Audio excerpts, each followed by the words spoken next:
Bonjour Éric Zemmour. Bonjour.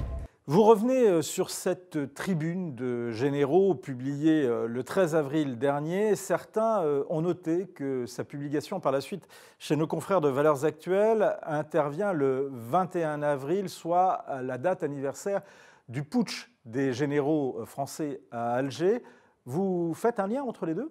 Non, je m'amuse, si vous voulez, à creuser ce qu'il y a autour de cet inconscient collectif. Je m'explique.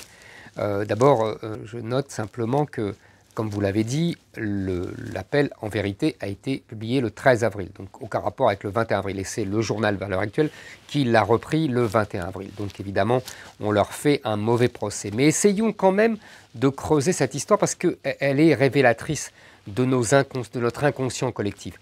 À l'époque, il y a donc 60 ans, en 1961, les putschistes réclamaient le maintien de l'Algérie française. Et le général de Gaulle disait qu'il voulait l'indépendance de l'Algérie parce que, disait-il à Alain Peyrefitte, dans le fameux C'était de Gaulle, je ne veux pas que mon village devienne Colombey les deux mosquées. Aujourd'hui, il y a 3 mosquées à côté de Colombey, les 2 églises. Si vous voulez, dans d'innombrables banlieues islamisées, nous avons une guérilla urbaine permanente, quasiment permanente, jusqu'à Tourcoing, dans la ville du ministre de l'Intérieur.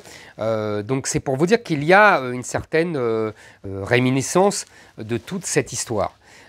Et quand les généraux à la retraite d'aujourd'hui, encore une formule très 1961, puisque tout le monde se souvient de la fameuse apostrophe du général de Gaulle qui moquait ces généraux à la retraite qui, hélas, se révoltaient contre lui. Mais trêve d'histoire, aujourd'hui, quand évidemment ces généraux à la retraite appellent leurs camarades d'active à protéger les Français et la civilisation française, quand ils dénoncent des hordes fanatiques, quand ils dénoncent l'antiracisme qui est devenu indigénisme et haine de la France, franchement, qui peut leur donner tort ?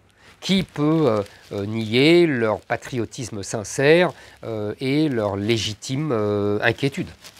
Aussitôt la publication de cette tribune, Marine Le Pen a tendu la main, ouvert les bras à ses généraux, tandis que Jean-Luc Mélenchon, à gauche, a réclamé des sanctions. Florence Parly, la ministre des Armées, promet d'y réfléchir. Vous dites que cette polémique politique n'est pas à la hauteur de l'enjeu. Pourquoi ? Il y a 2 choses. Mélenchon, lui, qui connaît l'histoire de France, contrairement aux autres, veut ranimer la vieille lutte antifasciste et anti-putschiste et anti-généraux qui date du 19e siècle, hein, anti-badinguet. Vous savez, le surnom donné à Napoléon III qu'on a redonné au général de Gaulle en 1958. Et il y a de l'autre côté les macroniens qui, eux, veulent ressusciter ou veulent ranimer le jeu de rôle usé avec Marine Le Pen en épouvantail à moineaux, un jeu de rôle qui convient bien à tout le monde, à tous les rôles, en tout cas, tous ceux qui tiennent les rôles. Donc voilà, c'est pour ça que je dis c'est pas à la hauteur. Vous savez, la vérité, c'est que c'est ce que je vous disais au début, c'est que nous avons une guérilla qui prend de l'ampleur, qui se répand dans d'innombrables banlieues françaises, qui nous ramène à un État que je dirais hobbesien. Vous savez, vous vous souvenez de la fameuse formule de Hobbes, avant l'État, c'était la guerre de tous contre tous. L'État français ne tient plus son territoire, ne fait plus régner l'ordre dans une part croissante de ces territoires. C'est ça le vrai sujet. Tout le reste, c'est politique aillerie.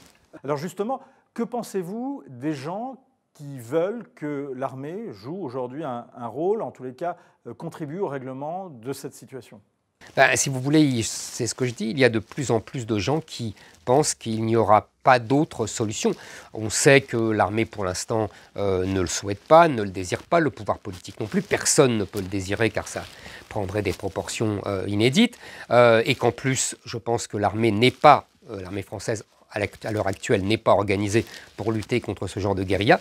Mais, si vous voulez, on voit bien que la police n'y suffit plus. En tout cas, la police, dans les conditions actuelles, n'y suffit plus. Elle est elle-même, aujourd'hui, la cible de caillassage quotidien, d'agressions quotidiennes, de tirs de mortier en permanence, et si avec les policiers, les médecins, les pompiers, les écoles qui brûlent, etc. Non, je vous dis, franchement, c'est un paysage apocalyptique.